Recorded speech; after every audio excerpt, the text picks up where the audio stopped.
সবাইকে জানাই শুভ নববর্ষের অনেক, অনেক শুভেচ্ছা। সবার নতুন বছর খুব ভালো কাটুক।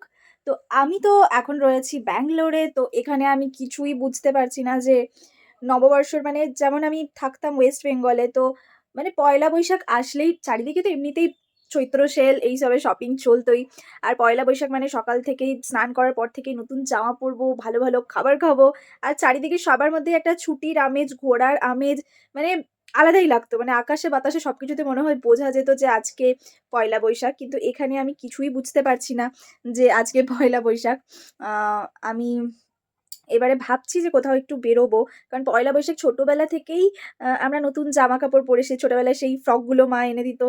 সেই ফ্রকগুলো পরে ঘুরতাম। ওটা তো একটা আলাদাই মানে মজা ছিল। বড় হওয়ার পরেও মানে এরকম কোনো বছর হয়নি যে এই বছর মানে নতুন জামাকাপড় পরিনি। মানে পয়লা বৈশাখ মানে নতুন জামাকাপড় পরে ঘুরতে যাওয়া। তো এইবারে এখানে এসে এক তো কিছু বুঝতে পারছি না। কিন্তু ঘুরতে তো যেতেই হবে। কিছুক্ষণের জন্য হলেও ঘুরতে যেতে হবে। পয়লা বৈশাখ বলে কথা। আর obviously বাঙালির কাছে পয়লা বৈশাখ is important. তো আম দেখি কোথায় বেরোবো। আমি ভাবছি যে শাড়ি পরবো না কুর্তি পরবো ডিসাইড করতে পারছি না। ডিসাইড করে বেরিয়ে তারপর তোমাদের সাথে দেখাচ্ছি যে আমি কোথায় যাচ্ছি। এই দেখো আরেকটা জিনিস দেখাই। এটা হচ্ছে টুইটি। এটা আগের দিন এমজি রোড থেকে কিনেছি। কিউট না দেখতে? তো চলো আমি যাই এবার চটপট একটু রেডি হয়ে যাই। তারপরে বেরোবো ঘুরতে। এখানে আমি পরে নিয়েছি এই লাল পাড় সাদা শাড়িটা। কারণ এটাতে আমার বেশ বাঙালি, বাঙালি ফিল আসছিল। আমি ভাবলাম ব্যাঙ্গালোরে একটু বাঙালি ফিল আনা যাক। তো আমি চলে এসেছি রেডি হয়ে দেখো কোথায় ঘুরতে, গাড়ির শোরুমে। আজকে আমাদের নাম্বার দেওয়ার কথা ছিল গাড়ির। তো সেটাই নিতে এসেছি। এখানে এতক্ষণ বসিয়ে রেখেছে না যে কি বলবো। বসে, বসে পুরো বোর হয়ে গেছি। তারপর অনেকক্ষণ পর এখানে বেরিয়ে গেছি। আমরা এসে গেছিলাম একটা মন্দিরে, ভোলে বাবার মন্দিরে। এখানে অনেকটাই মানে ভিড় ছিল না, কয়েকজন ছিল। তো এখানে একটু করে নিলাম প্রণাম। তারপরে বেরিয়ে গেলাম কিছু একটা খেতে।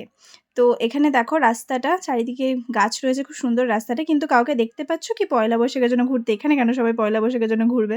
সত্যিই তো। তো এখানে আমার গাড়িতে ঘুরে চুল পুরো খারাপ হয়ে গেছে। আর আমি চলে এসেছি এখানে একজন আন্টির দোকানে চা খেতে, যেটা আমার বাড়ির সামনেই আছে। এখানকার চাটা আমার বেশ ভালো লেগেছে। এরপরে চলে এসেছি ডমিনোজে।